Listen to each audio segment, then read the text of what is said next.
கேரளத்தில் மிகவும் பெயர் பெற்ற இந்து மதத்தினர் போற்றும் அன்னை இறைவியான பகவதி அம்மன் கோவில் ஆகும். இந்த கோவில் தென்னிந்தியாவில் கேரள மாநிலத்திலுள்ள எர்ணாகுளம் என்ற நகரத்தின் அருகில் உள்ளது. இக்கோவில் சபரிமலை ஐயப்பன் கோவிலைப் போலவே மிகவும் பெயர் பெற்ற கோவிலாகும்.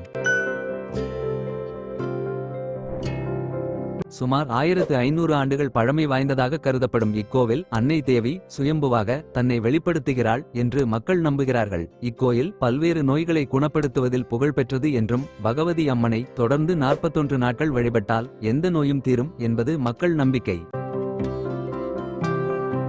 இங்கு பகவதி அம்மன் வழிபாடு மிகவும் பிரபலமானதாகும்.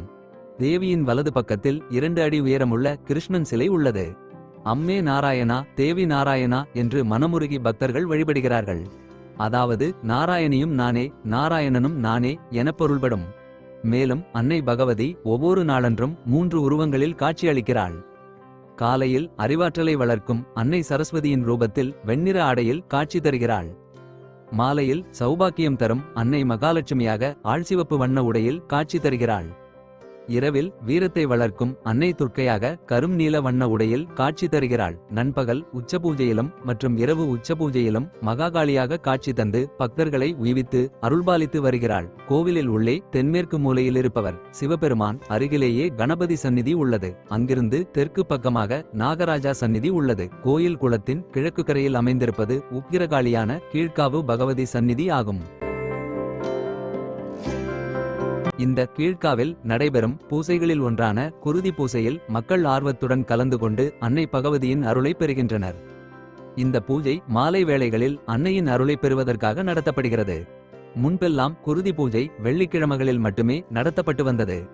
ஆனால் இப்போதெல்லாம் இந்த பூஜை ஒவ்வொரு நாளும் இரவு 8 மணி முதல் 9 மணிக்குள் நடத்தப்படுகிறது.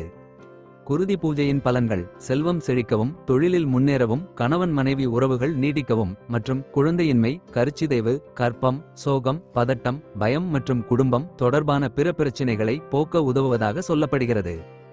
ஆண்டுதோறும் இந்த கோவிலில் நடைபெறும் மிகவும் முக்கியமான விழா என்றால் அது மகம்தொழல் என்ற பெயரில் மாசிமகம் என்ற திருவிழா வெகு சிறப்பாக கொண்டாடப்படுகிறது. மேலும் நவராத்திரி விழா, சித்திரை விசு போன்ற திருவிழாக்களும் விமரிசையாக கொண்டாடப்படுகிறது.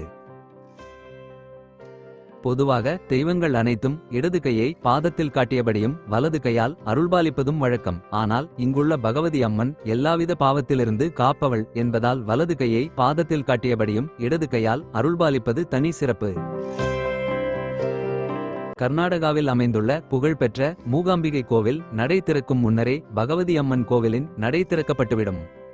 முதலில் பகவதி அம்மன் கோவிலுக்கு வந்திருக்கும் பக்தர்களுக்கு அருள் பாலித்துவிட்டு பின்னர் அம்மன் மூகாம்பிகை கோவிலுக்கு செல்வதாக ஐதீகம். திருமண வாழ்க்கை சிறப்பாக அமைய, நல்ல கணவர் கிடைக்க, குழந்தை வரம் கிடைக்க பகவதி அம்மனை தேடி பல பக்தர்கள் வருகை தருகிறார்கள். குறிப்பாக பெண்கள் அதிகம் இந்த கோவிலுக்கு வருகின்றனர். பகவதி அம்மனின் வலதுபுறம் உள்ள மகாவிஷ்ணுவை அம்மே நாராயணா, தேவி நாராயணா, லக்ஷ்மி நாராயணா, பத்ரி நாராயணா என அழைத்து வழிபடுவது இந்த கோவிலின் சிறப்பாகும். இப்பேற்பட்ட வரலாற்று சிறப்புமிக்க இக்கோவிலுக்கு குடும்பத்துடன் சென்று வழிபடுவது சிறந்த பலனை தரும். தமிழகத்திலிருந்து எர்ணாகுளத்திற்கு ரயில் மூலம் அல்லது பேருந்து மூலம் பயணிக்கலாம். எர்ணாகுளத்திலிருந்து கோவிலுக்கு பேருந்து வசதி உள்ளது. அல்லது ஆட்டோ, டாக்ஸி மூலம் செல்லலாம். எர்ணாகுளம் கொச்சி இடையே சுற்றி பார்க்க நிறைய இடங்கள் உள்ளது. குறிப்பாக எர்ணாகுளம் போர்ட் ஜட்டி என்ற இடத்திலிருந்து கொச்சிக்கு போட் மூலம் பயணிப்பது குழந்தைகளுக்கும் குடும்பத்தினருக்கும் சிறந்த அனுபவமாக இருக்கும். மீண்டும் சந்திப்போம். நன்றி, வணக்கம்.